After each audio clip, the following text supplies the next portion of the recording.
Ngayong araw na to guys is yun lang, tamang relax lang tayo dito at nag-aantay pa ako sa aking papa na dumating siya dito para mayroon kaming importanteng pupuntahan, pinaka-importante guys, para at least alam mo na, importante na talaga. And yun lang, parang share ko lang din yung experience ko dito. At typically dito sa Pilipinas, ang may expected mo dito is kung may plano ka mag travel, ang dami dito activities guys, for sure guys. Ang daming mga experience na kailangan mong gawin. Dami guys, activities, island hopping, pero nakadepende din sa iyong budget. Budget ang pinaka-importante guys.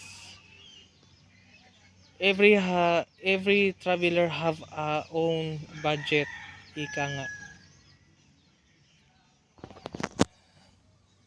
Pero kung wala ka talagang plano mag island hopping, like pumunta ng mga resort, like tamang siesta lang or relax sa harap ng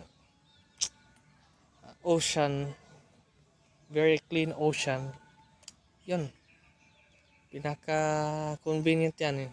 Sobrang yung tipong tahimik pa, parang mapul parang ma-pulling out ka sa sobrang relaxing, refreshing, and full of exhilaration.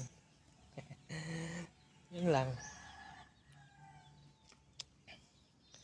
Ang dami guys. I hope ma-enjoy nyo itong aming Philippine Island. So, yun lang. Share ko lang.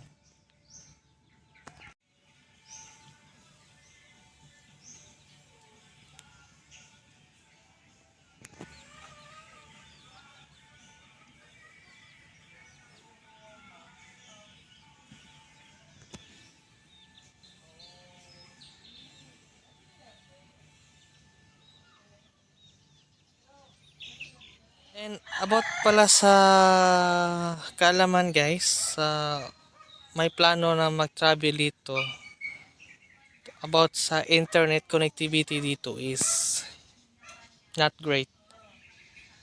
Kung nasa Manila ka or part ka pa ng Manila, expected na mabilis yung internet doon. More than 100 megabits kung 5G ang gagamitin mo. Pero 4G parang mabilis din, around 50 yata, or basta ang minimum doon is mga 25 Mbps. So hindi siya bababa ng more than below us around 25. Pero who knows, hindi naman importante yung internet. Yung importante is yung pag-travel mo habang nasa Pinas ka pa. Yun lang importante. Pag uwi na lang sa bahay, yung at least meron ka ng mga naiipon na mga videos, pictures, something like that. Pero basta expected lang guys, na kapag kayo dumating dito sa Pilipinas, may mga part na mabilis, at pati din sa mga rural areas guys na hindi gaano kalakasan, sobrang hina guys, around 5 to 6 Mbps ang pinaka minimum, o mayroon time na mayroong signal pero ang internet is wala nang bandwidth, as in zero. Kung nasa rural areas or province, yun ang based lang sa aking experience. So improving of internet connectivity is, I feel little bit not great. Di pa yung ma-feel na yung may improvement or may difference. Di pa. Medyo wala pa sa tamang point na mag-i-improve. Pero I hope sana. Yun lang, share ko lang din.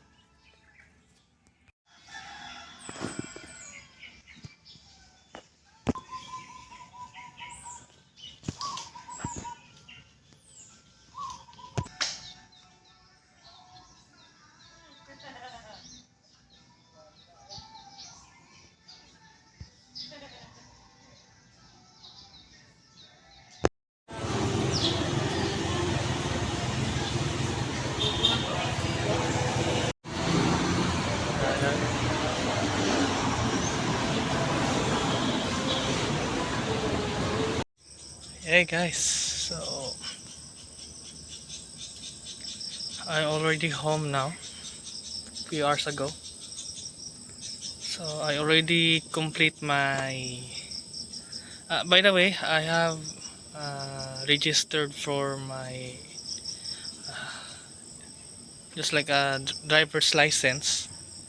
So that is that day I'm just trying to register and apply some, just like a student license ID.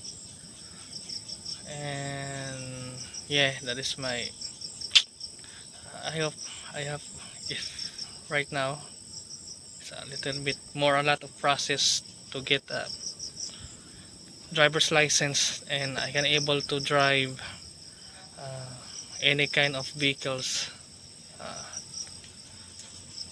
and also motor as well.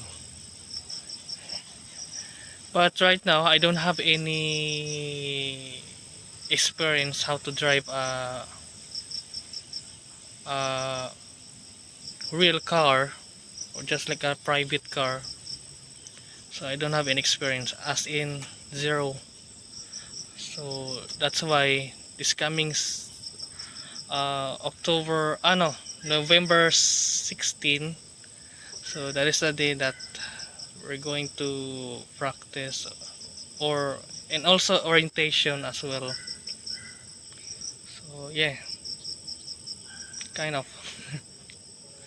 And that is, that day is only, at least I have a little bit practice on cars, how to operate manually and automatic.